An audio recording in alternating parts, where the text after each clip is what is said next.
So Kaveh was living in Chicago as a psychologist. He was working as a psychologist up there. He was actually in psychology for a little over 20 years, and he met a girl from Louisville named Heather that, like I was talking about earlier, turned into a bourbon drinker, and then really overshot that mark.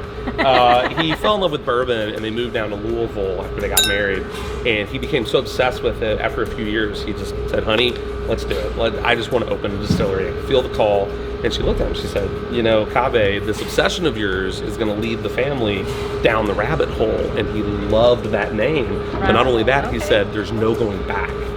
So there's no going back after that. So that's why that main hallway there says there's no going back. Okay, and that's where the name Rabbit Hole. Yeah, he loved that name.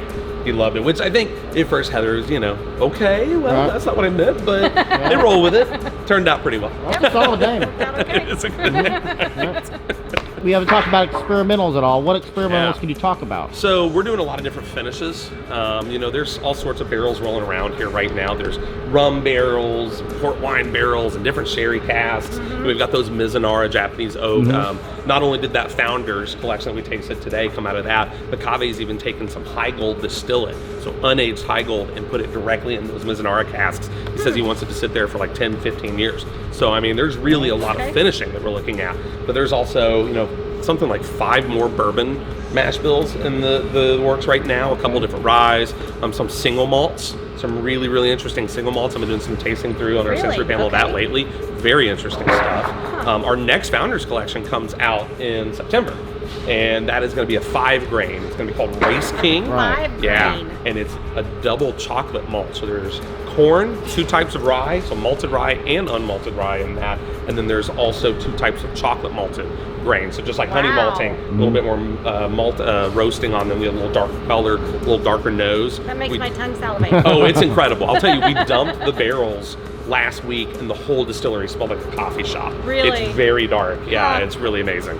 So when you decide the mash bills, who comes up with the math of it all? So we want this and this. So Kaveh really started very early on, kind of tinkering. I mean, before he ever even started Rabbit Hole, he had like a little still off to the side. He was making some different stuff. That honey malt actually came from a few brewing friends of his. So in the beer world, a lot of people use honey malt, kind of changes the flavor a little bit of beer, right? He wanted to kind of put that in to whiskey. It's where he kind of discovered that, and that just takes a little bit of experimentation here and there to really figure out those mash bills. But once you get to that, you know, for instance, High Gold and Cave Hill both use 70% corn.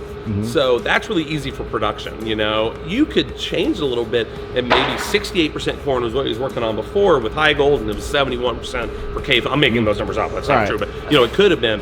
But it's okay to fudge those numbers a little bit to where you have very consistent profile all the way across, very consistent production all the way across. So your production team or distilling team is not having to worry, today we got to use 72 instead of 70. You know what I mean? So that's where that sort of gets informed.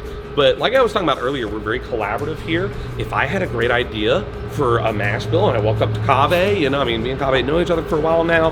He trusts me on a lot of stuff. They don't let me distill for good reason. They don't let me distill. I'm not that smart. But if I did have a great idea for a mash bill, Kaveh would listen to me and said, you know what? I think that's right. I think that sounds great. And we would talk to production. We would talk to Cameron Talley, that production lead. You know, we would talk to Michael Matamedy, who is our CMO. He's Kaveh's nephew. So big part of the family. Was the second hire for Rabbit Hole. We would talk to them and say, what do you think of this? Adam had this really interesting idea. Do you think we can make it work?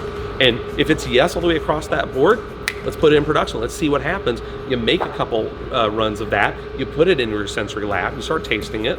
Maybe it's amazing. Maybe Adam had actually a terrible idea and we're never going to do it again, right? So that's a really big part of it, is that collaboration, really coming up with those mash bills kind of together.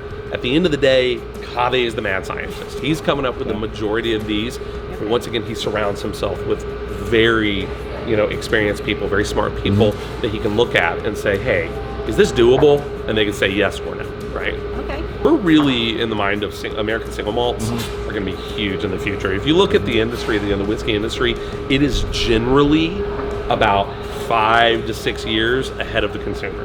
And so the consumer 5 to 6 years now, hopefully is going to go, you know, I'm hankering from some single malt. And guess what? Rabbit Hole has some. Fair enough. Boom. Okay.